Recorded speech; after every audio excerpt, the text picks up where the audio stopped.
Good afternoon. So finally took the video plunge. Appreciate a little bit behind the times here, as my kids do like to remind me in regard to technology. But on a serious note, I thought it was a great opportunity for me to give my network an update on the accounting and finance sector, what's happening, what the trends are, and also update you on what we've been doing during this period, this challenging period at Alexander Lloyd as well. So to summarise, June, July, I would say we saw some return to normality in the sector in terms of job flow, still about 50% down to the vacancies we would normally take. But to be honest with you, we didn't know what to expect, and we were pretty happy with that sort of job flow across the 2 months in June and July. And we obviously filled some of these jobs as well, which is even better. So from a candidate perspective, I think people are starting to see that there's some confidence returning to the market.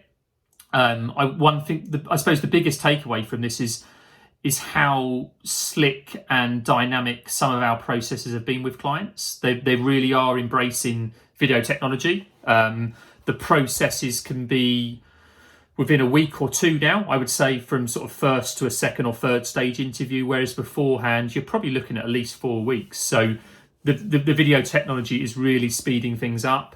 Clients are very much open to onboarding from home. They have no real choice at the moment, but they are doing it and it's working successfully.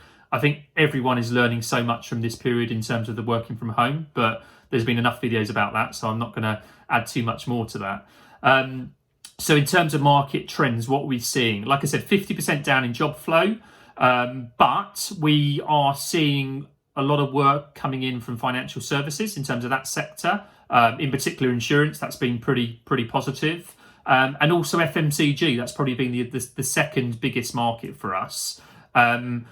Obviously the high street's distressed, so most of the FMCG work we are seeing has a real strong digital presence.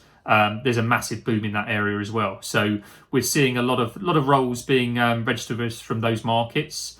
The questions I've been asked by candidates in the last few weeks is probably a lot's been around that interim market, what's happening. That's been slower. We have filled some daily rate work, which has been great across this period.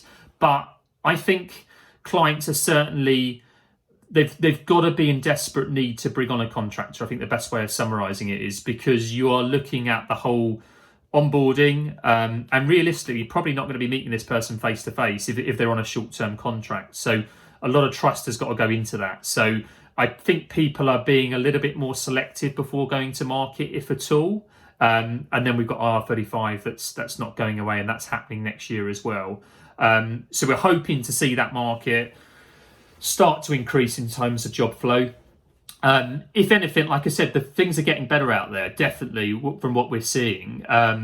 August, if anything's probably come at the wrong time now, because you've now got a lot of decision makers that are holidaying, and no doubt they need that break. Working through this pandemic has been a challenge in all lines of business, I'm sure. So people deserve their holidays. But what does that mean to us? It just means it's very hard to get that first to second stage interview process taking place in quick fashion. So it may slow us down a little bit, but it doesn't worry me when we look to September. Interestingly, we held our first face-to-face physical interviews this week. We had a client on site for a retained C-suite role that I'm dealing with, and we're very much sort of working with social distancing in our office, and they were very comfortable to come and use our facilities, and it worked really well. It's a very senior role, and they felt there was a need to see this person face to face at the latter stages of this process, which I understand. It's a big appointment for them, but it worked. So I suppose a good opportunity again to say, if there's clients out there that don't have any date to return to their premises, because a lot of people are saying September. I heard January, especially in London in terms of financial services. A lot of people are saying January now. So if you need facilities, you do need that face-to-face social distance contact, may I add. We can accommodate you. Always happy for you to reach out with any questions. My team are always on board as well, in terms of happy to receive questions and give you a call. I suppose one thing I would say, we're seeing a huge amount of applications per job we put on now, because Yeah, well, obviously, there's a lot of people affected by this pandemic in terms of people on furlough, redundancies, that sort of thing. We are doing our best as a team to get back to you all. It's just not physically possible to respond directly to every single application because we just wouldn't have the opportunity to business develop and bring on some work. But yeah, as always, reach out to me or the team. If you want to hear about anything else in terms of the market and on ideas on what we can talk about, again, please let us know. But yeah, wish you all well, and I'm sure we'll catch up very soon. Cheers, bye.